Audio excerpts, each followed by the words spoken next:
তুমি কি বুঝবা? তুমি পড়ে আছো রওজা পর্যন্ত, বিবি পর্যন্ত, আমরা পৌঁছে গেছি রওজা পর্যন্ত, ঠিক না? দিল্লিতে একটা মাহফিল করছিলাম নিজামুদ্দিন আউলিয়া রহমতুল্লাহ আলাইহির মাজার প্রাঙ্গণে, এটা থেকে কিছুটা দূরে। তো আমি মাহফিল করে প্রায় রাত 2টা 2:30 মাহফিল থেকে যখন নেমেছি, ওখানে হিন্দিতে উর্দুতে খেতাব করতে হয়, আরবিতে, যেহেতু হিন্দুস্তান। তো আমি খেতাব করে যখন নেমেছি, একজন আমার সফর সঙ্গী বলতেছেন, বাবা হুজুর দেখেন অমুক বলতেছে গैरुल्लाह को चूमना हराम है, गैरुल्लाह को चूमना हराम है, फतवा लगा रहा है। तो मैंने कहा गैरुल्लाह को चूमना हराम है, ठीक है, गैरुल्लाह को चूमना हराम है, ये उसका फतवा है, फतवा दिया है, तो कोई बात नहीं, मैं उनके साथ बात करूंगा।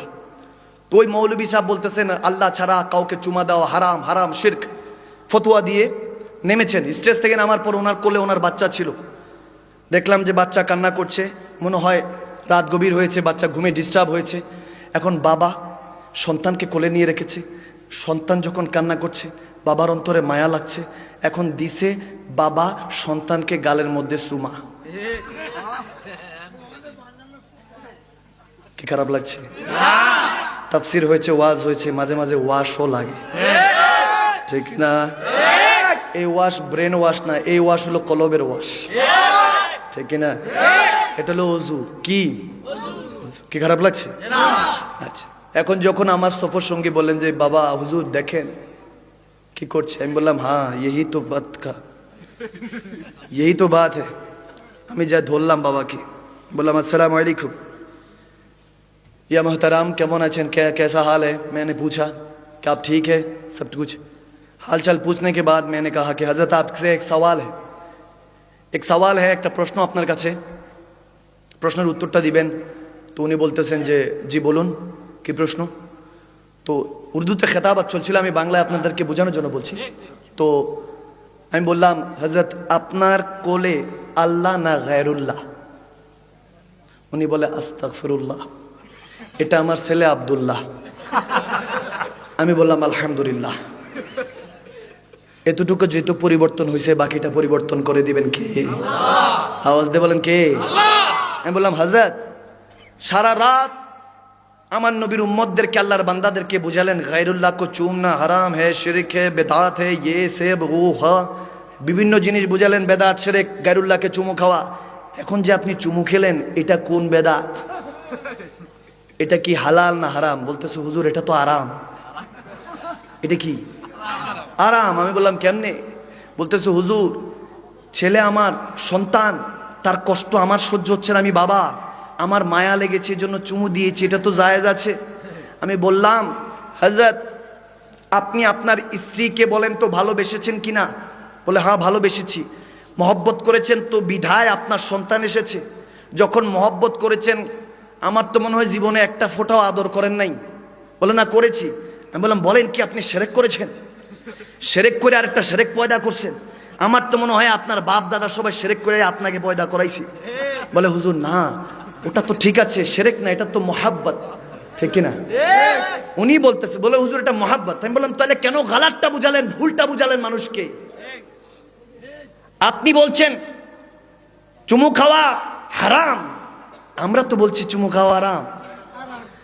কারণ আল্লাহকে তো চুমু খাওয়া যায় না, আল্লাহকে তো চুমু খাওয়া যায় না। আমরা সুন্নি মুসলমান যারা আছি, আমরা তো চুমুকে জায়েজ করে দিই যে আমরা শিরক থেকে মুক্ত আছি। আপনারা তো চুমা দিয়ে মহব্বত না করে, ইজহার না করে আপনারা বুঝালেন আপনারা শিরকের সাথে যুক্ত আছে, ঠিক না? তা আমি কি কোনো কাউকে গালি দিচ্ছি, কাউকে ভুলভাল বলছি? আমি বুঝাচ্ছি, ঠিক না? এলমটা বুঝার মতো বিষয়, ভালো লাগলে অ্যাকসেপ্ট করে নিবে, না ভালো লাগলে জমা দিয়ে যাবে, খরিদ্দারের অভাব, ঠিক না? আমি বললাম হযরত আমার মদিনাওয়ালা বলেছেন চুমু খাও। বলতেছে আল্লাহর ওয়ালির মাজারের মধ্যে পাথরে কেন চুমু খাবো? আমি বললাম হ্যাঁ, মাজারে রওজাতে চুমু কেন খাবেন? তাহলে শুনেন, আমার মদিনাওয়ালা হাজরে আসওয়াদের মধ্যে চুমু খেয়েছেন কি খান নাই? আওয়াজ দিয়ে বলেন। আমরা হজ করতে গেলে হাজরে আসওয়াদের মধ্যে ওই কালো পাথরটার মধ্যে চুমু খাই কি খাই না? তাহলে পাথরের মধ্যে চুমু খাওয়া নবী শিখিয়েছেন। হাজারের মধ্যে, হাজার মানে পাথর, হাজারের মধ্যে চুমু খাওয়া নবী শিখিয়েছেন, এবং হাসান হোসেনকে চুমু খাওয়া শিখিয়েছেন। আওয়াজ করে না, ঠিক না? আমার আল্লাহ বলছেন মাশাআল্লাহ, মারহাবা, আল্লাহ কবুল করুন। আমার আল্লাহ বলছেন, আমার মদিনা ওয়ালা বলছেন, হাসান হোসেনকে আদর করেছেন, গলায় আদর করেছেন, গালে আদর করেছেন। আমার মদিনা ওয়ালা শিখিয়েছেন এরকম বাসার পেলে হাসান হোসেনের মতো এরকম বাসার পেলে মানুষ পেলে চুমু খাও, আবার এরকম হাজার অর্থাৎ পাথর পেলেও চুমু খাও। আওয়াজ দেয় না?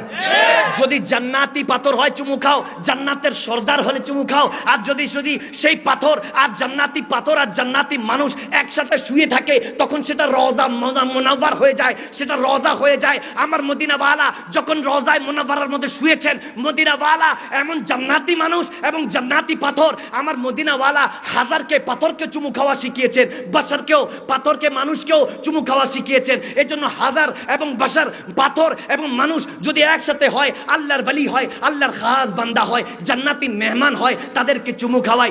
আপনার আর আমার মধ্যে পার্থক্য হলো একটাই। আমি তেনাকে বললাম, আপনি তো বললেন মহব্বত, আমরাও মহব্বতে চুমু খাই, আপনিও মহব্বতে চুমু খান। পার্থক্য হলো আপনি রওজা পর্যন্ত, বিবি পর্যন্ত রয়ে গিয়েছেন, আমরা সুন্নি মুসলমানরা রওজা পর্যন্ত পৌঁছে গিয়েছি। ঠিক না? ঠিক না? আল্লাহ বুঝদান করবে। আমি কি খারাপ কথা বলেছি? আমি কোরআন সুন্নাহ ভিত্তিক এজমা কিয়াস দিয়ে বলেছি, ঠিক না? কারণ আমার আল্লাহ বলেছেন কোরআনটা কোনো চটি কিতাব নয়। লা রাইবা ফীহি হুদাল লিল মুত্তাকিন। ওই যে বললাম, এটা কোনো চটি কিতাব নয়, আপনাকে এটা বুঝতে হবে। আপনি যখন বুঝবেন তখন আপনার কাছে সমস্ত কিছু ক্লিয়ার হবে। তখন সাইয়েদনা আব্দুল কাদের জিলানী রাদিয়াল্লাহু তাআলা গৌসে পাকের মতো বলতে পারবেন, নাযারতু ইলা বিলাদিল্লাহি জামান, আমি আমার হাতের তালুর মধ্যে আল্লাহর কুল কায়নাতকে দেখি। বলেন নাই বিলাদিল্লাহি সামা, আমি আল্লাহর আসমানকে দেখি। বলেন নাই বিলাদিল্লাহিল আরদ, আমি জমিন আল্লাহর দেখি। না, সাত আসমান সাত জমিন না, বিলাদিল্লাহি সামা। আল্লাহ বলেছেন, আমার গৌসে পাক বলছেন, সমস্ত কিছু আমি আব্দুল কাদের জিলানী হাতের তালুর মধ্যে দেখি। যদি গৌসে পাক দেখতে পারেন, তাহলে আমার নবীর উম্মত সবাই দেখার ক্ষমতা আছে। কারণ বেলায়েতে শাহেনশাহ মওলা আলী মাধ্যমে সেই রাস্তা আমার নবী আমার আল্লাহর খোলা রেখেছেন, ঠিক কি না? কোন রিকশাওয়ালা কিংবা পাগল মাজুবের জন্য নির্ধারিত নয় যে সে আল্লাহর বন্ধু হতে পারে না, যে কেউ পারে। এটার সর্বশ্রেষ্ঠ মিসাল হলো সালাত, নামাজ। যখন সবাই জামাতে দাঁড়ায়, সব ধনী গরিব এক কাতারে, ঠিক কি না?